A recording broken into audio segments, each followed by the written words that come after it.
This is Jamarl Thomas. I don't know me too well. This video is not going to be long. For some reason, I feel like there we go. My mom had to get a procedure today, so I didn't get the opportunity to do this video. Otherwise, this video would have been done like 8 hours ago. Boris Johnson gets this deal. Now, what does this mean? Bojo is in the European Union. He's going back and forth with the European Union. And Bojo, back and forth with the European Union, this person, I have said that the only way that the UK was ever going to get some kind of change, it is chilly a little bit. The only way that the UK, or that was going to get any deal, meaning for the European Union to reopen negotiations, would be brinksmanship. Brinksmanship always had the risk of going over the brink. Otherwise they wouldn't call it brinksmanship. Bojo has consistently said, I am leaving on the 31st, come hell or high water. I'd rather be quote unquote dead in the ditch as opposed to signing for a new extension with the European Union. Well, Bojo, who's been adamant about that, was essentially hamstrung by Parliament itself, who was freaked out by this brinksmanship and wanted to use a bit of politics, if we're being honest, to hamstring his ability to get that deal. Because understand, the only way that brinksmanship works is if they actually think you may go over the brink. Well, Bojo, of anybody else, would have. Bojo gets his deal. Bojo had to give up certain red lines. Meaning, if you remember, when Bojo came out with his deal, he says, look, there are going to be two borders, not just one. The European Union pushed back on that. Angela Merkel even went so far as to say there's no potential for a deal here. This isn't going to work. Everybody at that point was like, oh my God, Bojo is not going to get his deal.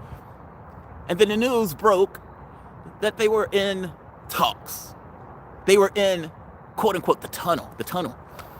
And Bojo comes out with Tusk and members of the European Union saying, we got a deal. It's a good deal. Everybody's happy with this deal, even though for the most part, people needed to see the deal to figure out what the deal was. Bojo had to give up some of the things that Bojo wanted. And when I get home, I'll be able to go through it a little bit further. However, Bojo was able to get a deal with the EU. Now, this gets interesting, right? Theresa May, if you remember, also got a deal with the European Union. That deal was voted down in historic measure on 3 counts. Bojo is now second up to bat. There's a twist. Bojo, by law, Boris Johnson, if he can't get a deal, has to go to the European Union and beg them on bended knee with hat in hand to give him an extension. Again, something he said he would never do. The European Union has come out and say there will be no more extensions. Take it or leave it. Oh, I love politics. So essentially you have a situation now where the European Union or the UK is freaked out about a no-deal Brexit. In addition to being freaked out with the no-deal Brexit, Bojo is being told that you will get a deal because the UK, for whatever reason, assume that the European Union will give them a deal forever. In which case they thought that they could tell Bojo, look, you're going to have to go get a deal if you can't, you got to pay for an extension. The European Union is taking that off the table because after all, it's not entirely just up to the UK. There are also 27 other nations. Bojo, the European Union, but what that means, since Farage talking about, the Ben Act is entirely pertains to the UK. The EU can say, we will allow another extension or not. In fact, the EU can have one member state that says, yeah, we're sick of this. We don't want any more extensions. And you have this other weird case where if Bojo loses the next election and Corbyn comes in, now you have another third prime minister that is engaging in negotiations with the EU. I don't know if the EU says we're done based on what Bojo asked or not. But Donald Tusk definitely came out and said there will be no extensions. This is the last deal. You take it or leave it. Corbyn, it says we're leaving it, meaning Labour is not going to support it. The DUP has called it an outright betrayal. And if you remember, the DUP was the group that was propping up Boris' government. They said this is a betrayal. They say Arlene Foster comes out and says she can't support the deal. She's head of the DUP. This is going to get close, meaning Bojo may get his deal through Parliament. There's a chance. There's no chance for Theresa May's deal. On the last point, Northern Ireland. Based on what Bojo is trying to do, this is probably one of the first or best stones in the building of Irish reunification. If you're going to create a situation where Ireland, Northern Ireland, and regular Ireland, and the Republic of Ireland are somewhat under the same rule set, then you've created a situation that becomes closer to having this place reunify.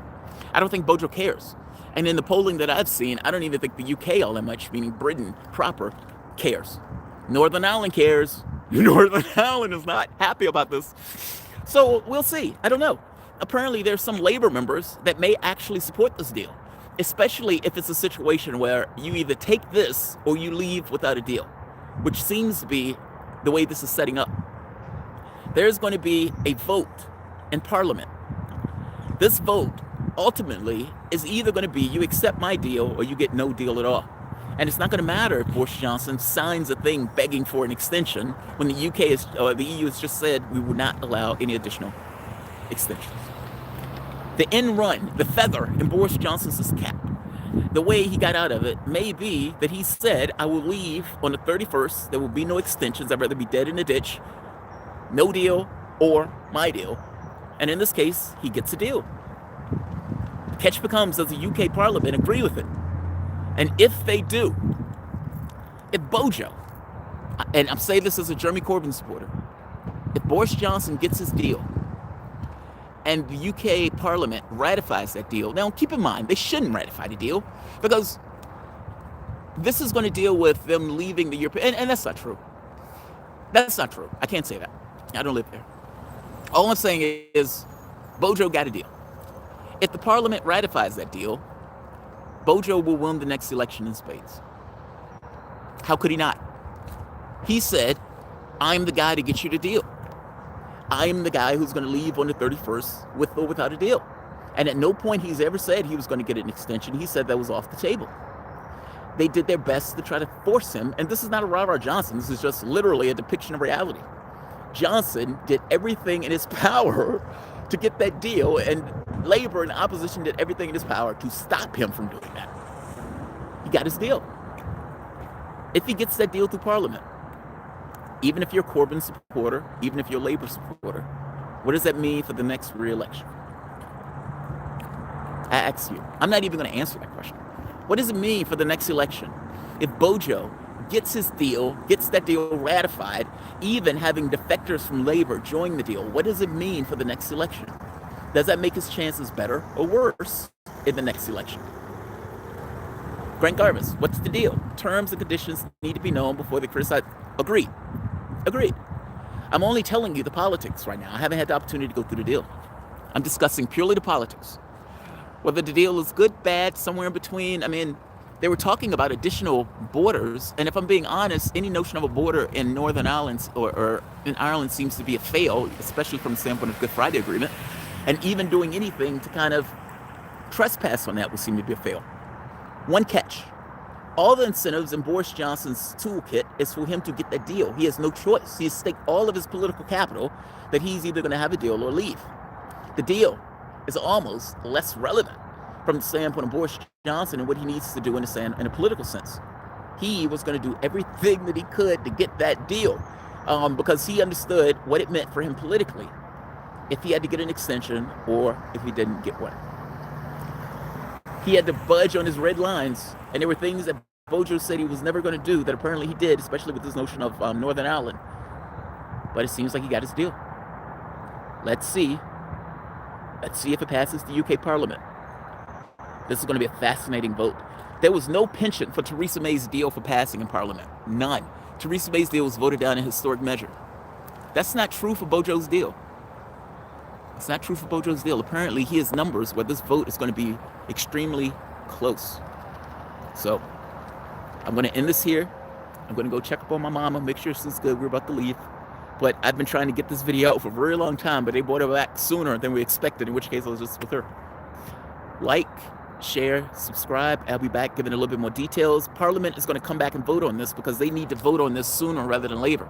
They leave on the 31st, but beyond that, they need to get the bill ratified by the UK Parliament in order to even get the stuff out where they can kind of make this work. The EU has said that, look, if the UK Parliament ratifies this deal, we can have you out by the 31st. From the EU standpoint, we're ready to rock. Question becomes, once again, will the UK Parliament agree to the Prime Minister's deal?